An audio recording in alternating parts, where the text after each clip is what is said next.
Meu saúde a todos, Papai Senhor. Igreja, vamos ficar aqui para a gente ler a palavra. Vamos ver que Deus vai falar conosco através dessas palavras, né? Que a gente vai ler.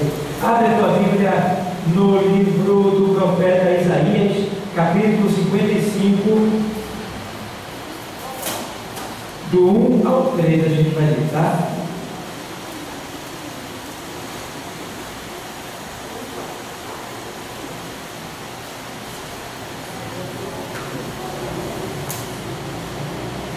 Glória a Deus.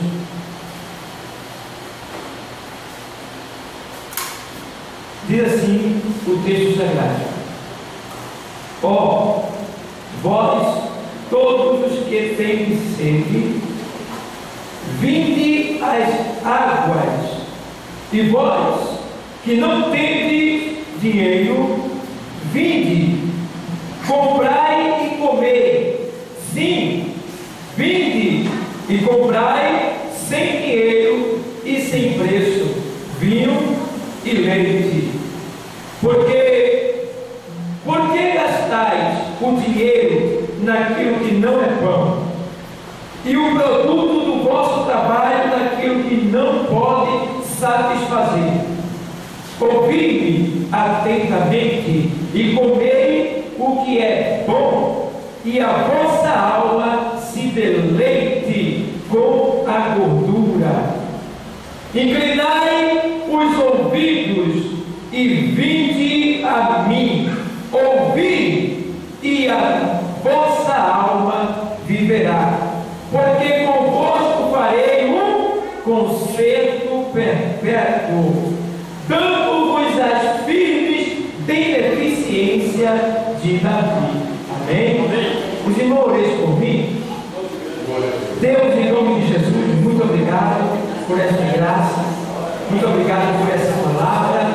Eu rogo ao Senhor que nessa tarde o Senhor venha me usar, venha iluminar a minha mente e usar essas letras que foram lidas, Pai, para que o nosso coração ele tenha o encontro tão desejado, que a gente venha ouvir o que o Senhor tenha a falar para nós, Deus. Que nessa tarde o Senhor nos revele o oculto, o profundo e o escondido. Em nome do Senhor Jesus Cristo. Amém. Eu glorifico a Deus e nos deixo aos irmãos.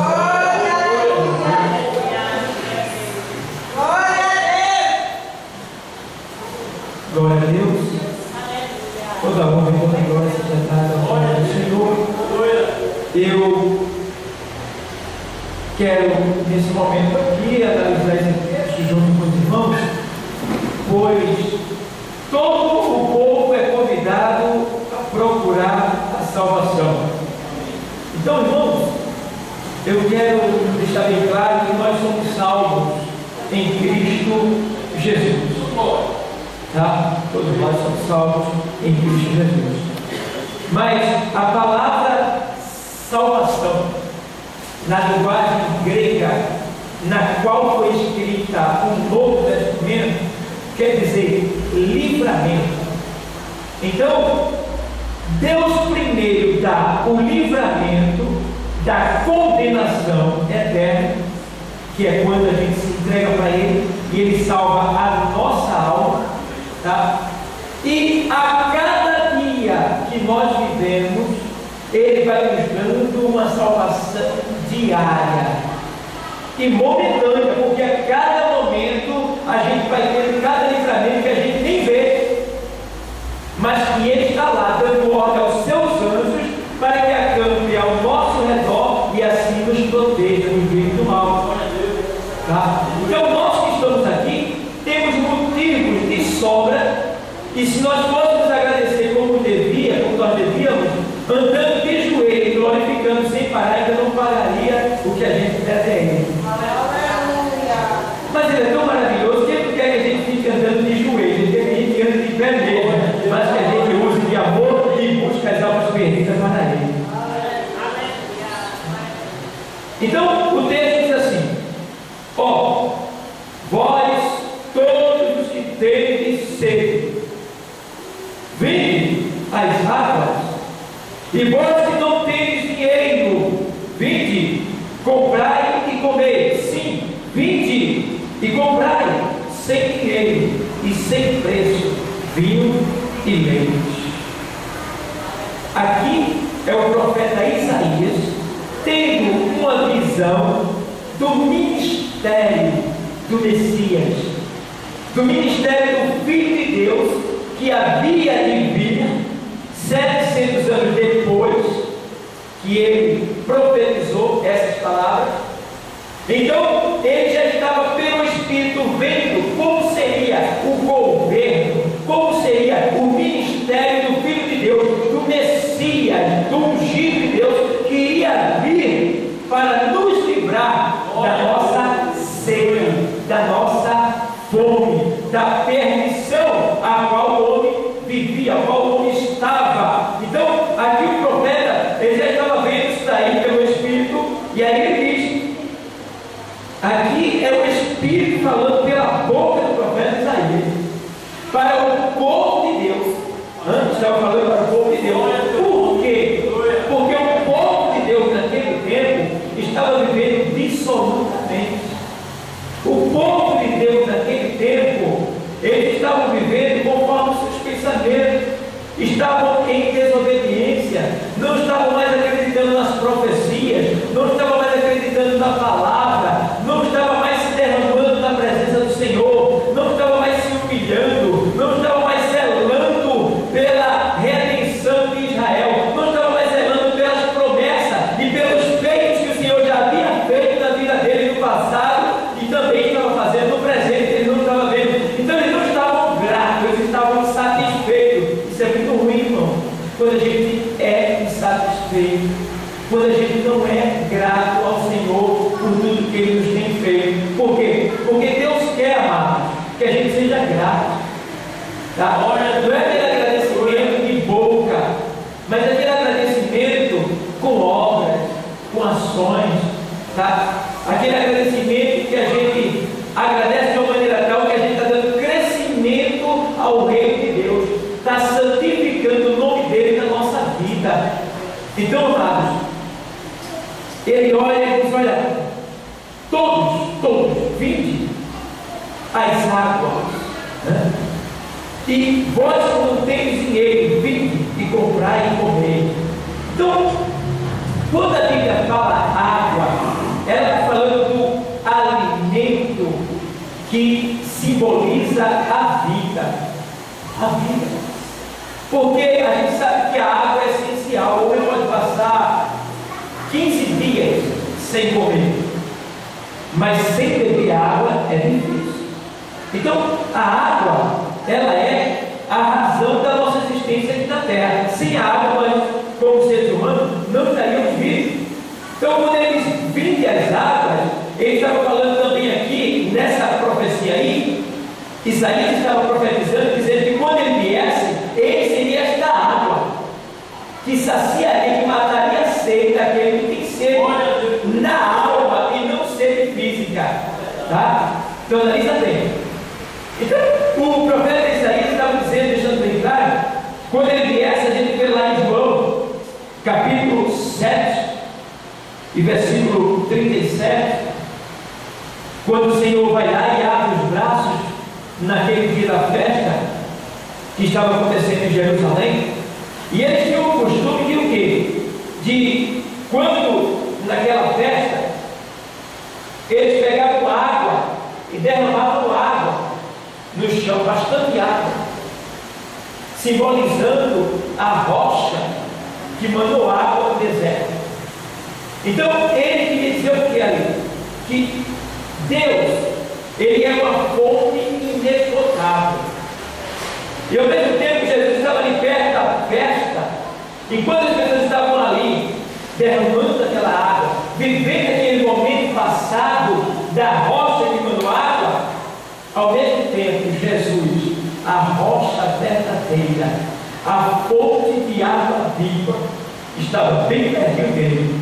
E aí Jesus, naquele momento, no último dia da festa, ele abre os braços e grita: quem tem sede, venha e tome de graça da água da vida. Então a gente tem que já uma confirmação desse texto aqui. O ministério de Jesus está acontecendo já.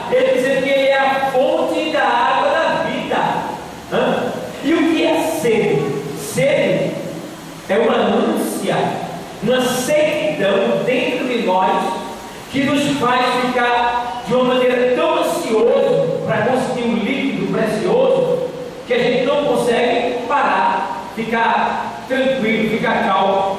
A sede é algo que incomoda, e eu glorifico a Deus que a sede pode ser algo que incomoda, mas Jesus é a água que tira todo o incômodo da nossa alma. Eu não sei quem está incomodado, quem está inquieto, eu não sei quem está ali passando por uma situação de pressão, de problemas, de situações difíceis, mas eu quero dizer, olha, o Senhor, que é a água da vida, que sacia a sede, que supre a nossa alma, Ele está nesse lugar para suprir a minha e a tua alma nesta tarde. Irmão, naquele momento eu tenho uma sede tão grande que eu ia cuspir e não saía saliva. Não sei se alguém já passou por esse tipo de sede. Falta a saliva. Você não consegue mais salivar de certa forma. E foi uma sede terrível.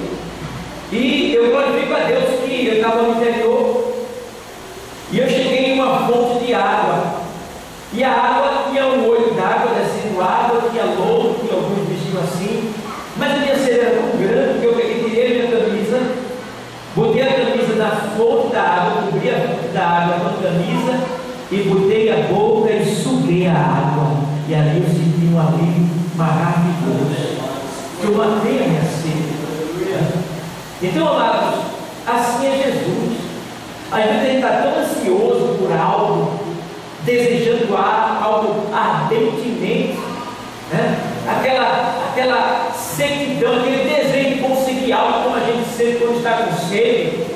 E enquanto a gente não vem para a presença do Senhor, que é a fonte da água da vida, a gente continua seco, continua necessitado, continua dependente, continua precisando. Mas quando a gente vem para um lugar como esse, para uma fonte como essa, e começa a abrir a boca na presença dele, aí a água começa a derramar, e a nossa sede começa a se saciar, e a gente começa a se fortalecer e se alegrar na presença dele.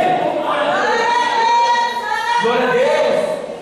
Eu me lembro, amados, também que o Senhor, a gente vê, mas deixa eu ver aqui, olha, riqueza para necessitados. Esse texto que eu li é riqueza para necessitados. Embora diante de Jesus eu ainda sou necessitado, eu necessito a cada dia de algo. E o Senhor nos ensinou na oração do Pai Nosso que nós devemos orar assim: Pai, né? Dai o pão nosso de cada dia, dai-nos hoje, de cada dia. O que quer dizer que Ele nos permite buscar o suprimento de cada dia. Ele nos permite buscar. E a gente vê também aqui, amados, que o Senhor, nesse texto aqui, por exemplo, muitos, ou seja, a polícia dos homens, tá, vamos lá, gastam muito dinheiro em coisas sem valor e muitas vezes prejudiciais. Gastam o seu salário naquilo que não satisfaz. Na verdade, aqui, um bom conselho de Deus. Veja bem, eu não sei se tem alguém aqui que está gastando os seus haveres dissolutamente, de uma maneira errada. Eu não sei se tem alguém aqui, claro, eu digo assim, não sei, mas eu sei que está aqui, de certa forma. Porque a palavra de Deus não sai em vão, ela tem endereço certo. E nenhuma palavra que eu vou falar aqui, ela vai sair à toa, não. Ela é para nós, ela vai ser aplicada na nossa vida. Então, aqui está falando de pessoas que, de certa forma, não gastam o seu dinheiro com aquilo que é correto, não gastam o seu dinheiro com aquilo que é certo, de certa forma, não estão administrando bem aquilo que Deus está lhe dando. Isso pode ser dinheiro, pode ser bens, porque aqui nesse tempo, os israelitas também ofertavam com bens, com colheitas, com matéria. Então, eu não sei o que Deus está querendo dizer, mas quem está aqui nessa tarde sabe muito bem. Pode ser que, ou melhor, tem alguém aqui nessa tarde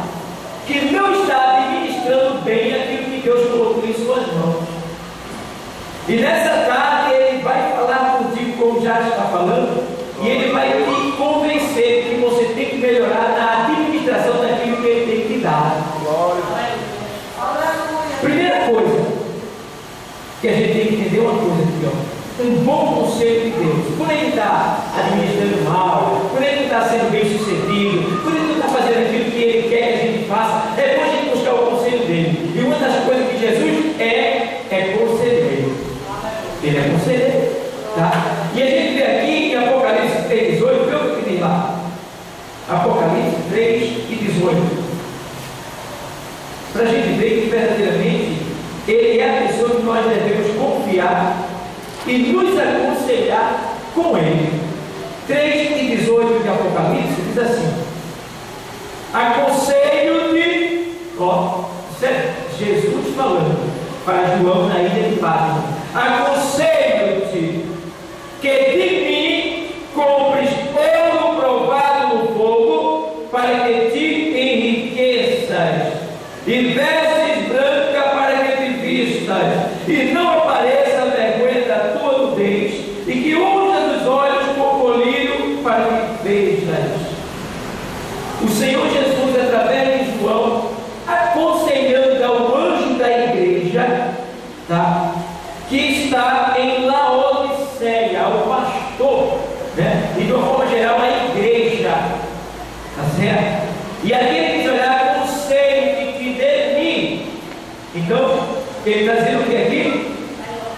Que de mim compres ouro provado no fogo, ou seja, ouro simboliza riqueza, tá? A nobreza do nosso Deus é ao mesmo tempo riqueza aqui na terra. Você sabe que o ouro é um metal que ele é precioso, certo? Ele vai dizer assim, ó, ele diz assim, que ele me compre ouro provado no fogo para que te enriqueça, tá? O que quer dizer que tem pessoas que materialmente podem estar empobrecendo pela má administração daquilo que Deus tem dado. Mas aqui eles estavam falando para pessoas que, na verdade, estavam orgulhosas, estavam com soberba, né?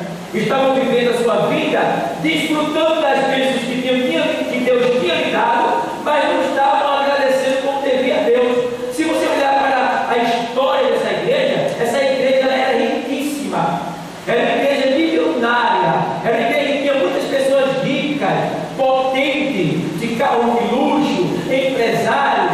Mas aqui nesse texto diz que essa igreja tinha tudo isso, toda essa riqueza, mas não tinha Jesus. Por quê? Se você ver em Apocalipse aqui no 3:20, Jesus vai estar do lado de fora da igreja, batendo na porta, esperando que alguém vá e abrir a porta. E nesse tempo desses últimos dias, pessoas que têm administrado mal aquilo que Deus tem lhe dado. Pode ser que você esteja administrando mal, como assim? Ou seja, esteja se orgulhando, tá? Não esteja agradecendo como deveria, ou seja, dividindo com aquele que está do teu lado, tá? Sendo humilde com aquilo que Deus te deu, porque tem pessoas que não tinham nada, e quando Deus passa a abençoar, a pessoa se torna soberbo, soberbo, orgulhoso, né? A pessoa, quando tem aquilo, acha que tem aquilo porque é melhor do que os outros. Não, ninguém aqui é melhor do que ninguém.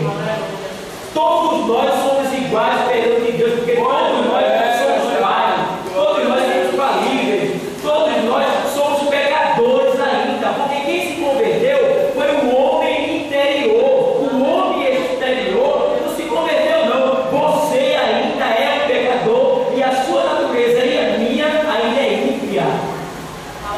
Sabia? A nossa natureza ainda é ímpia. É por isso que a luta é constante na nossa vida. É o Espírito querendo fazer a vontade de Deus e a carne querendo fazer a vontade da terra, a vontade de baixo. Então a gente precisa ter esse autocontrole, precisa ter esse conselho de Deus no nosso coração, que nós devemos saber administrar aquilo que Deus nos dá. Eu não sei, pode ser que você não esteja administrando bem o dom que Deus lhe deu, pode ser que Deus tenha lhe dado um dom e você está encostando, está guardando, não está usando ele para a glória de Deus. Lá na primeira carta aos Tessalonicenses 5:17, se não me falha a memória, o apóstolo tem lá, olha, não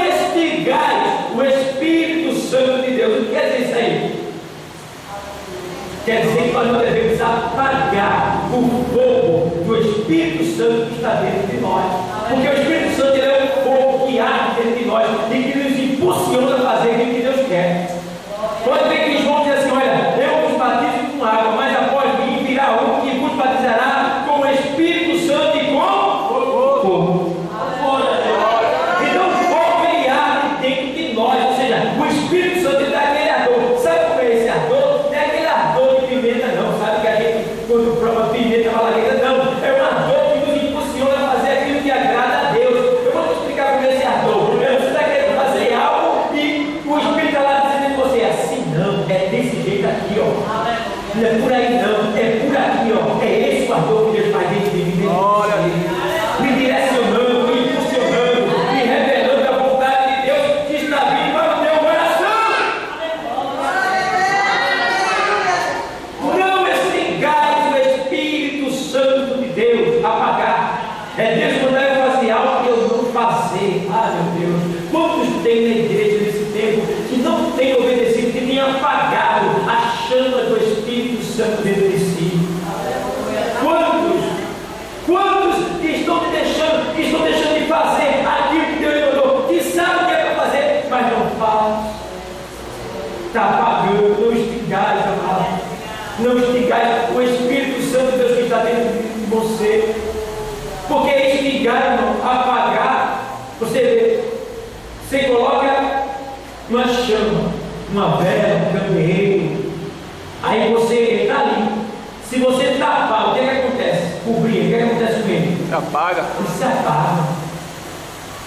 Ele sufoca-se a si mesmo e se apaga. Assim, amado, é cada um de nós. O Espírito Santo nos manda fazer algo para a glória de Deus e a gente não. E ele manda e a gente não. E ele manda e a gente não. E aí, ó, aquele fogo que estava aceso, ardendo, ele vai, ó, a tendência é diminuindo. Sabe por quê? Porque quando a gente não faz o que Deus manda, a gente termina fazendo o que a carne manda. E quando a gente faz o que a carne manda, o nosso ser é tomado pelos desejos terrenos de tal maneira que a gente começa a encostar Deus do lado. Aí não se lê mais, não se ora mais, não se jejua mais, não se evangeliza mais, não se consagra mais, não comunga mais, tá? Não está em comunhão, e aí o que acontece? Morre. Daqui a pouco está dentro da igreja e só está aqui só para ver os meus.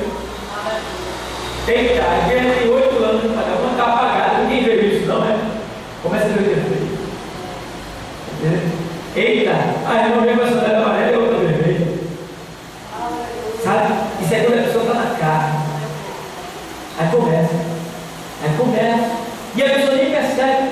Por que a pessoa não percebe? Porque Jeremias 17, 9 diz assim: enganoso é o coração, mais do que todas as coisas, e perverso. Quem o conhecerá? Ninguém conhece o seu próprio coração. Eu não me conheço, não, só vejo sincero com você. Eu não me conheço, não, porque tem hora que Deus permite algo acontecer na nossa vida que a gente reage de uma forma que a gente diz assim: meu Deus do céu, não é para eu ter feito isso, não. Não é para eu ter agido assim. É por que isso acontece? Porque a gente não se conhece.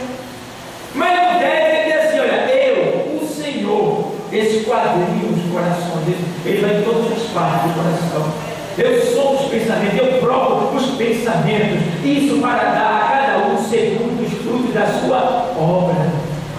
Glória a Deus, é verdade. Então, amados, a gente vê que aqui esse texto está se referindo à má administração daquilo que Deus lhe dá.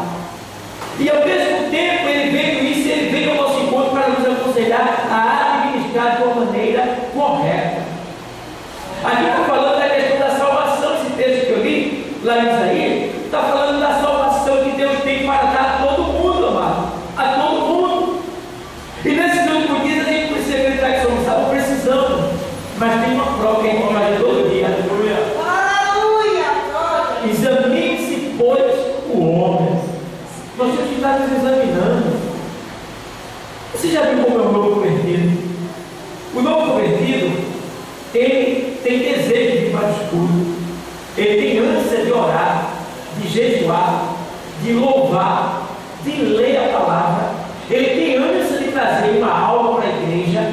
Os novos convertidos trazem mais almas para a igreja que os antigos convertidos. Pode observar. Porque muitos de nós, por já estar acostumados pela presença de Deus, relaxa na fé. Aí fica vindo só por vir, achando que está fazendo o que é para fazer. E aí está o grande erro de nós. Porque todo dia a gente tem que se converter. Todo dia a gente tem que entrar aqui e viver como se esse dia fosse o último dia da nossa vida. E a gente entra aqui como se a gente fosse viver ainda 100, 200 anos pela frente. E não é assim. Hoje pode ser o último dia que a gente está se vivendo. Então que hoje seja o dia que eu me reconcilie com você, você comigo. Que hoje seja o dia que eu adore verdadeiramente. Que hoje seja o dia que eu saia daqui transformado. Que hoje seja o dia que eu saia daqui com o objetivo, crendo que o Senhor está voltando para me buscar. Glória a Deus. Riqueiro, ele está dizendo: ouça, um bom conselho nós já tivemos. Agora vamos primeiro aqui, Apocalipse 3:20. Esse conselho a gente ouviu. Na nossa linguagem portuguesa, a gente ouviu. Mas na linguagem grega, a palavra ouvir não é só escutar. Ouvir simboliza ouvir e praticar. Na linguagem grega deve ser isso. Eu ouço e pratico. Na nossa linguagem, ouvir é simplesmente ouvir, não precisa viver. Mas na linguagem bíblica, ouvir é viver aquilo que você ouviu.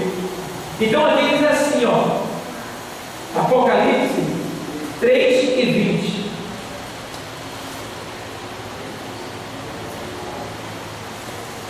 Eis que estou à porta e bato. Se, uma condição, alguém ouvir a minha voz e abrir a porta, entrarei em sua casa e com ele cearei, e ele comigo. Deixa eu ver.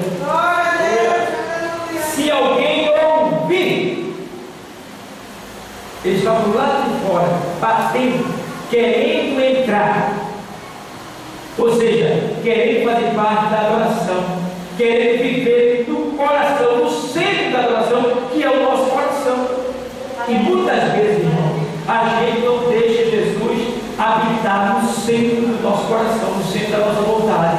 Por quê? Porque muitas vezes, em vez de dar espaço para Jesus, a gente dá espaço para o ódio, para a mágoa, o ressentimento, desejo de vingança, a ira.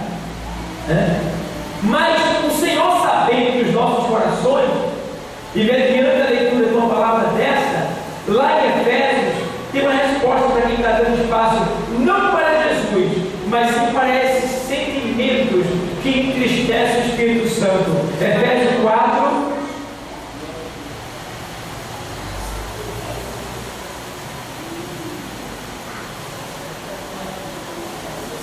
E 30. Efésios 4:30 diz assim: e não entristeçais o Espírito Santo de Deus, no qual estáis selados para o dia da redenção. Qual é o dia da redenção? É o dia do arrebatamento. É o dia em que o nosso corpo é ser rendido. O que é ser rendido? É quando esse corpo carnal ele passa por uma transformação e se torna glorioso e sobe ao encontro do Senhor. Isso é redenção. Tá? Então vamos lá. 31. Toda amargura. Que amargura?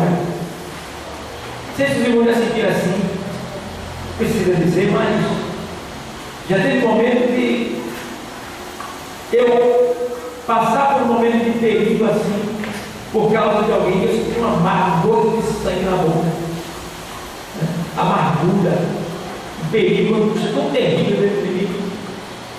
E toda amargura ela vem